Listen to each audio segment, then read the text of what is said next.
6월 28일 KMA 뉴스 브리핑입니다. 이른바 경혈 두드리기라는 한방 의료 행위가 신의료기술에 등재될 예정이어서 의료계가 황당해하고 있다는 소식을 전해드렸습니다.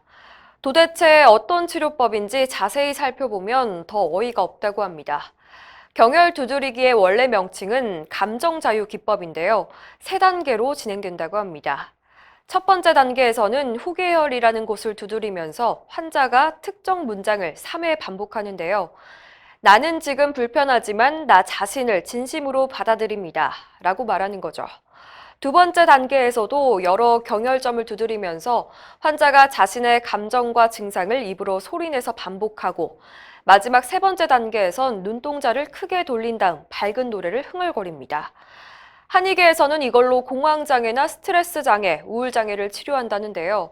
의료계는 한마디로 어처구니 없다는 반응입니다. 외상 후 스트레스 장애는 임상적 특성이 다양해서 세심한 접근과 치료가 필요한 분야인데 엉터리 치료법이 만연하면 애꿎은 국민들만 피해를 보게 될 것이라고 우려하고 있습니다. 한의원에서 암 환자에게 많이 놓는 산삼약침이라는 게 있죠. 한 대에 수백만 원씩 하는 아주 비싼 침인데요. 이게 안전한지 효과는 있는지 제대로 검증받기 전까지는 돈을 받고 환자에게 놔줘선 안 된다는 대법원의 판결이 나왔습니다. 한의사 A씨는 암 환자에게 산삼약침, 즉 항암 혈맥 약침을 놔주고 920만 원을 받았는데요. 심평원은 산삼약침이 비급여로 등재돼 있는 기존 약침과 성격이 다르다면서 환자에게 치료비를 돌려주라고 했습니다. 그러자 한의사는 소송을 제기했고 2심에서는 이겼지만 대법원은 심평원의 손을 들어줬습니다. 대법원은 산삼약침과 기존 약침술은 완전히 다른 것이라고 판단했습니다. 즉 약침은 침술과 약물요법을 접목해 적은 양의 약물을 경혈에 주입하는 방식인데 비해서 산삼약침은 산삼에서 추출한 약물 수십 밀리리터를 정맥에 주입하는 방법이어서 침술 효과는 찾아볼 수 없다는 겁니다.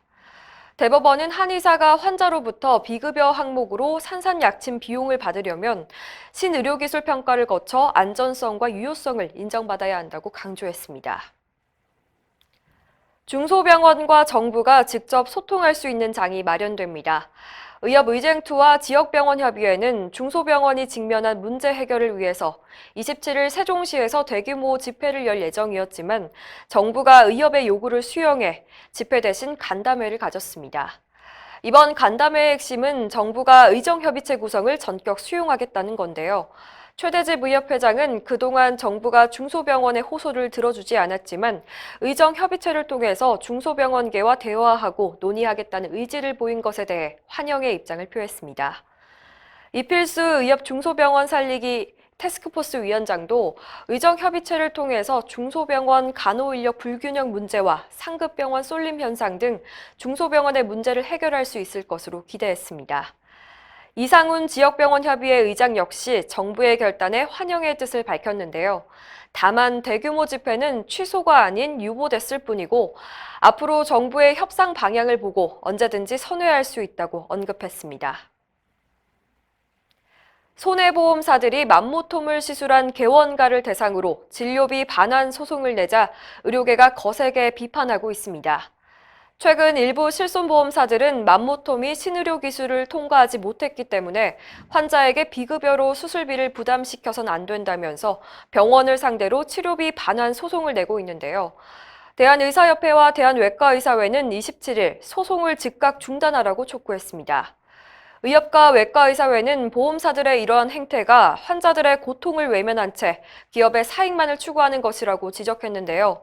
특히 외과의사회는 맘모톰은 지난 20년간 전 세계적으로 사용되고 있는 안전하고 효과적인 수술인데 정부와 신의료기술평가단, 심평원이 신의료기술로 인정하지 않고 있다고 지적했습니다.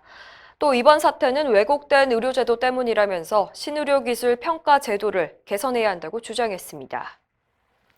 이상으로 뉴스브리핑을 마칩니다. 자세한 사항은 의협신문을 참고하시길 바랍니다.